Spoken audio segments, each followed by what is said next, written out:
Morning everybody. Morning chat at Life on the Run. Morning. I don't know. What word? I wanted to. Pat reminded me of. Oops, sorry about that. Pat reminded me of something that happened when we were running the piano workshop in Waddingham. I had a customer in Boston, and he had a Steinway. It wasn't a new one, it was fairly old Steinway, upright, it wasn't a grand, and he wanted some work doing on it. And to do the work that he wanted, we had to bring it into our workshop. So we went to get this Steinway to bring it into our workshop, and as I've said before, we had a tower van, and we'd had it modified, so there were a winch to pull pianos in to the tower van, and we had a ramp made as well, and we also had a hydraulic lifter. We had it made by a mechanic in the village who, you know, these lifters, hydraulic lifters for lifting a lorry cab up to get access to the engine. Well, he made as a lifter out of one of them, so that we wheeled the piano on the bogie over the lifter and then pumped it, and these prongs came up and lifted the piano up so we could get the bogie out and then lower the piano back down again in the trailer. Instead of Trevor lifting it. Yeah, well, I used to have to lift it up and hold it while Pat pulled the bogie out and then lower it down to the ground steadily, which took, I had an hernia operation 2 years ago, Yeah. and I reckon it were all from that period. But this Steinway uprights, if you think of the weight of an average German full cast frame overstrung, I don't know precisely what the weights are, maybe something like 800 weight. You could add half again with a Steinway. They were really, really heavy. Pat's stopping me from diggling my leg up and down. Because his chair's squeaking.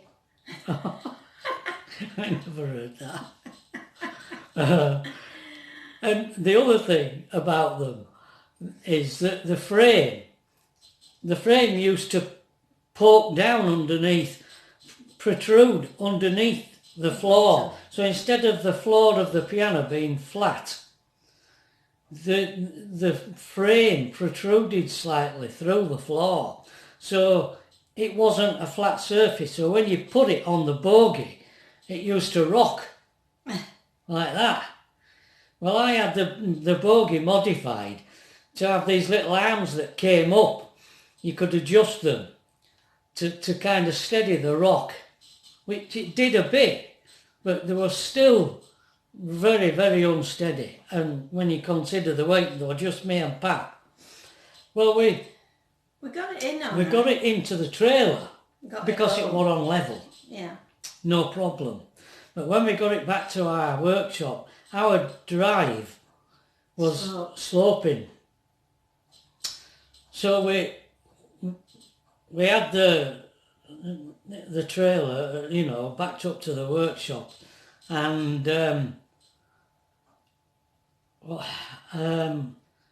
were we doing, Pat? What were we doing? I was taking bogie out from underneath because... Why was you... No, you would have been putting the bogie underneath to bring it out. To bring it out, to get it out of the trailer. Yeah. And it fell forward, didn't it? Yeah. This piano. It pinged. Pat were underneath. She was down low trying to put the bogie under, and it fell forward and it pinged my head against the side of the trailer. And I think I don't know whether it was actually on the bogie, But Yeah, it was absolutely terrifying. Yeah. If it had fallen on that.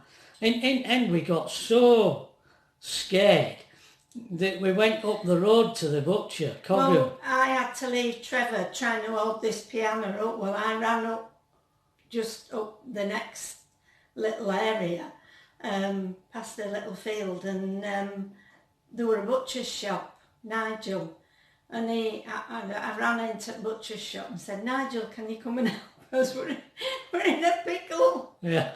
And he came straight down. He was ever such a nice fella. Yeah. He was a young bloke, wasn't he, as well? Yeah. And but no meat on him. He was as skinny as I don't know what. Yeah, but he was a slaughterman and all, Oh, and he worked day and night. He did. Yeah. He was a right grafter. But he really did. Good meat. He did. He did. He was a great butcher. Yeah. So anyway, he came down and I don't know how he helped us, but he did. He got us. He helped got us to get it. He couldn't believe the weight of it. No. How heavy it was. No. Yeah. Yeah. And It was just the unsteadiness of it on bogey. We'd not experienced that before, had we? Because not only Steinways, you often did find that where the frame protruded through a bit. Yeah, sometimes the base of a piano had a chamfer on it. It wasn't perfectly flat, and that made them rock a bit. I but think that's the weight, why we had the skirts put on the bogies to lift up, so we had a flat surface. Yeah. You could lift them up above the actual rubbers. Yeah. But that one, because it protruded into the bogey. Quite a lot, yeah. It was so heavy. Yeah. So I nearly got squashed that day. You did, it was really frightening. And you got bumped head, didn't you? Yeah. Because it fell on you. Yeah. But I think all the years that we moved pianos, I think that one. Took one of the scariest. That one. Apart from the one where it nearly went over the hill. edge of the cliff. Yeah. They were the two main scary bits. Yeah.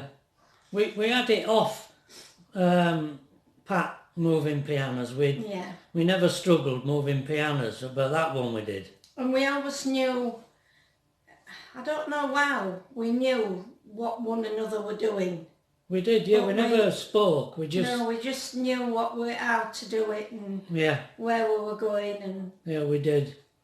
We used to get pianos out of very tight situations. Especially if they're on the side and we won't be rushed either. No. I remember we moved a piano out of a house in Gainsborough, and they'd sold the house, and the people who were moving in were there with the removal lorry. Yeah. And we had to do something that was time consuming to get the piano that we bought the piano from the previous, for people who lived in this house who had sold it, and it was the last thing to come out of the house before the new people could move in, and they were trying to rush us.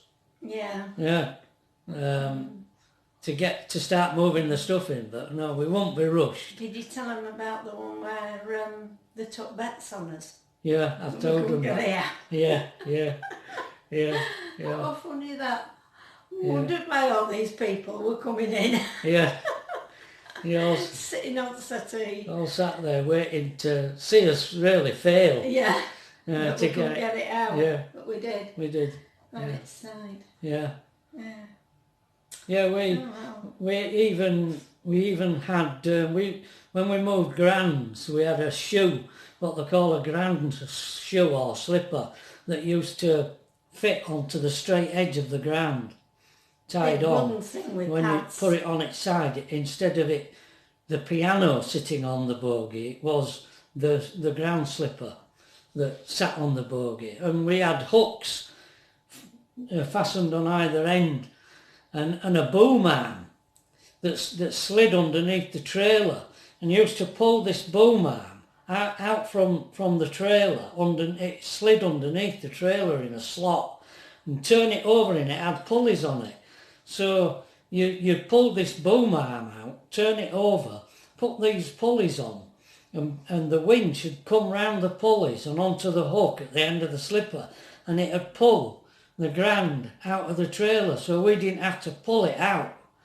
After a few goes at doing things, we used to come up with inventive ways of helping us, because we didn't want to be doing all pulling and lifting and... Well, the mechanic, it was the mechanic in the village, David. I used to go and say, David, we want to do such and such a thing. Can you think? How could we do it? And he used to invent these, he invented all our modifications to that trailer to make it easier. Lifters and everything, didn't it? What, the lifter and that. And the skirts for the... Yeah, the skirts for the bogie and the boom arm and the winch. Yeah, David did everything.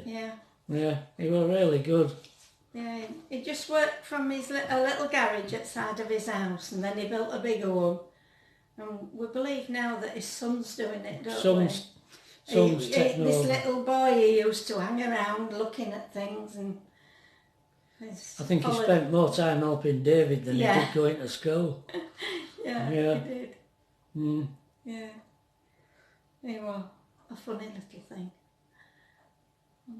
Yeah. Right. Good lad. What? These Lincolnshire fellas, they work hard. Well, yeah, David did, yeah. He used to call kids old boys. Yeah. I found that strange. Yeah. Old boy. Old boys. Our old boy. Old boys. Kids. That's a funny expression, that. Yeah. Mm. Well, I'm gonna do a drawing, I think, today. Oh. And I'm gonna do film a few bits of it. It was when I was walking down to that village, when I saw that pub and the church behind it, down that lane, I just thought, that's a drawing, is that? And I thought, yeah, I think I'll have a go at doing it. So I haven't done any drawings. Oh, yeah, since I've been on YouTube. Yeah, I have. Yeah, you've done the commission that you did. Yeah, no, and I filmed when I did the Rodley. Oh, did you? I filmed that drawing, yeah, I did. Right.